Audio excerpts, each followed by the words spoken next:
notamment l'Orissa si je ne me trompe, on institue la limitation non pas comme étant une possibilité à appliquer au cas par cas, mais quasiment comme un principe général.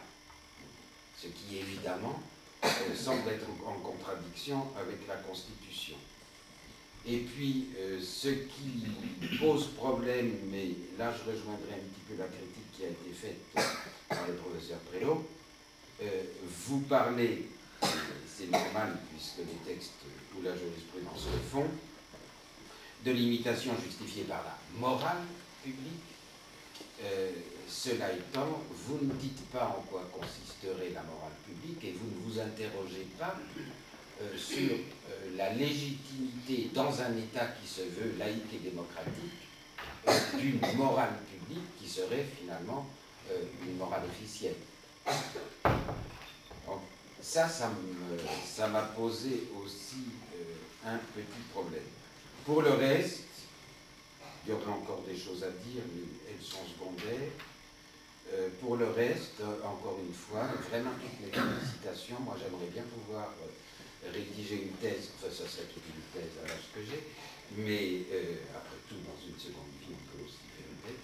J'aimerais vraiment rédiger une thèse de cette qualité, de cette longueur, dans une langue étrangère, avec le résultat que j'ai devant moi.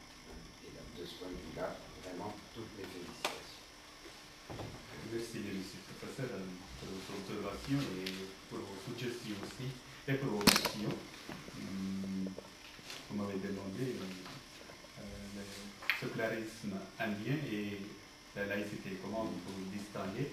C'est un vrai débat continuel, parce que comme on discute, on a beaucoup de débats sur la laïcité. Ce débat aussi, la différence entre sécularisme et laïcité, il y a des juristes qui l'ont déjà évoqué, les juristes indiens. La notion, le terme anglais, sécularisme, c'est vraiment tout à fait différent que la laïcité. Mais en général, périphéralement, on pense que l'Inde aussi, c'est laïque. La France est laïque, l'Inde aussi laïque. Donc, les deux notions, c'est tout à fait pareil. Mais j'ai essayé de montrer brièvement, je n'ai pas encore assez élaboré, la différence entre le sécularisme, comment l'Inde en tant que laïque est différente que la France en tant que laïque. En fait, j'ai rédigé une quarantaine de pages, le développement, l'évolution de la sécularisation dans le monde, comment chaque pays en Occident, et aussi comment l'Inde a été évoluée pour accepter ce terme. Et aussi, quelle est la différence principale? À mon avis, et même j'ai référé plusieurs livres de juristes, le sécularisme indien, il reconnaît toutes les religions. La laïcité française aussi, ça reconnaît toutes les religions. Mais une reconnaissance positive en Inde. Le sécularisme indien, une reconnaissance positive, c'est-à-dire il subventionne et il soutient toutes les religions. Mais en France, laïcité française, il reconnaît toutes les religions, mais il ne subventionne pas. Il y a une séparation de mur entre les religions et la société. Mais en Inde, la religion et la société, la politique est mêlée. C'est ça, le sécularisme indien est aussi encore différent que le sécularisme britannique et le sécularisme américain. En fait, on a adopté le concept du sécularisme d'Angleterre et aussi la Constitution américaine a influencé. Mais le contexte actuel, la situation de la société indienne a évoqué d'adopter ce concept différemment. C'est-à-dire qu'on reconnaît toutes les religions, le gouvernement, l'État reconnaît toutes les religions et l'État protège toutes les religions. Donc, y compris, parfois il y a des écoles soutenues par les communautés catholiques, l'Église catholique, qui paye pour les enseignants dans les écoles, c'est le gouvernement, l'État. Et c'est pareil pour les écoles établies par les groupes musulmans. Là, ça vient le problème, parce que l'État, il reconnaît toutes les religions et il soutient toutes les religions. Là, le problème de religion prosélyte et non prosélyte. En France aussi, l'État ne subventionne certes pas les religions, mais l'enseignement privé les établissements privés sous contrat avec l'État. Oui. J'ai donné simplement un exemple, mais aussi il y a plusieurs, même pour parfois fonder une association, et aussi l'État soutient dans diverses manières. C'est ça. J'ai donné simplement un exemple. C'est vrai que cette notion de sécularisme, elle est compliquée parce que je dirais c'est plutôt un terme qui renvoie à la sociologie, c'est-à-dire la prise de distance des individus par rapport aux religieux, des sociétés qui deviennent séculaires. Et dans le contexte indien, c'est, au même titre que la laïcité, c'est un concept de droit. Mais effectivement, ce n'est pas la laïcité au sens où c'est plutôt un aménagement du pluralisme. Alors avec, j'imagine, pour venir à Gandhi, un souci de mise à égalité des religions, et puis je pense peut-être un souci de prise de distance de l'État et des autorités publiques par rapport à l'hindouisme et par rapport aux religions d'une manière générale. Mais ça n'implique pas, je dirais, cette dimension, comment dire, plus de prise de distance, enfin, la dimension qu'il y a dans la laïcité en France, qui est le produit d'une histoire peut-être beaucoup plus conflictuelle. Mais c'est vrai que la ressemblance entre le sécularisme en Inde et la laïcité en France, c'est que ça a vocation à être je dirais un principe de droit, quoi, pour aller vite, mais ça ne décrit pas les mêmes réalités. Merci. Et un petit peu, c'est une question. La liberté de convertir et la liberté de se convertir. C'est vrai, dans mon travail, j'ai assez largement préoccupé avec la liberté de convertir autrui. Pourquoi en général, surtout dans les pays occidentaux, la liberté de se convertir ne pose pas le problème. Et la liberté de convertir pose les problèmes même dans les pays occidentaux. Le travail de M. le doyen Philippe Grenet, ça montre le prosélytisme, comment c'est mal compris, le prosélytisme abusif et de bonne loi. Mais en Inde, tous les deux, la liberté de se convertir aussi, ça pose problème. La liberté de convertir aussi.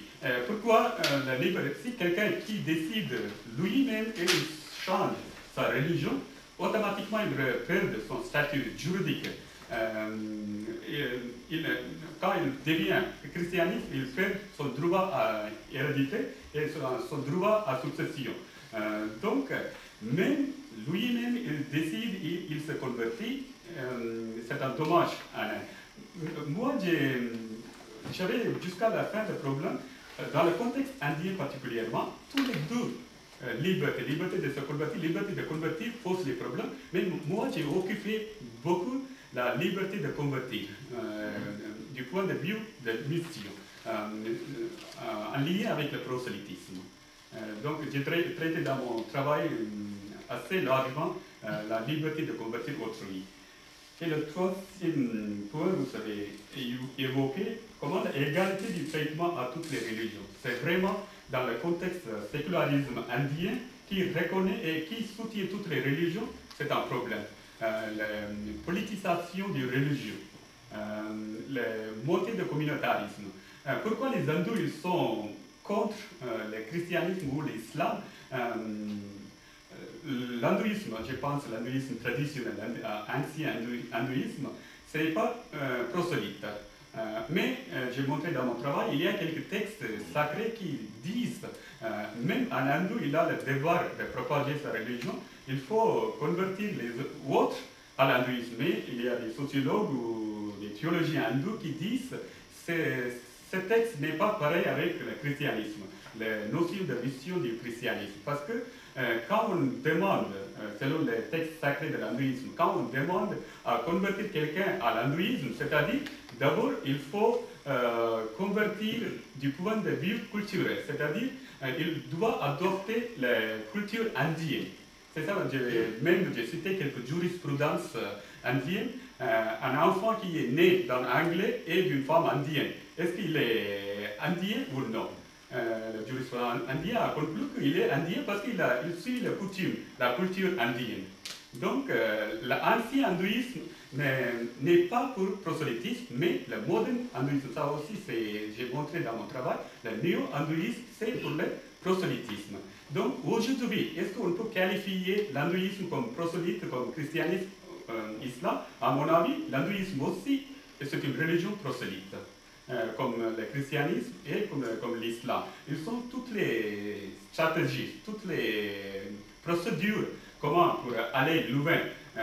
Si on voit dans le monde entier, les hindous, ils sont dans tous les pays et ils organisent bien, ils forment les prêtres aussi. Les prêtres hindous, ils ont la formation, tout.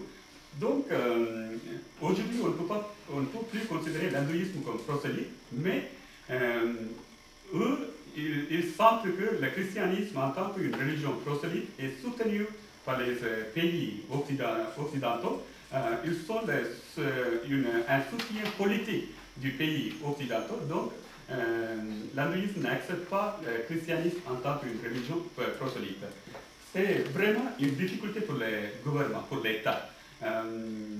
Par exemple, l'hindouisme est une religion majoritaire. Les autres, la 12e religion majoritaire, c'est l'islam, avec 12% des musulmans, presque 150 millions de musulmans. Comment traiter toutes les religions?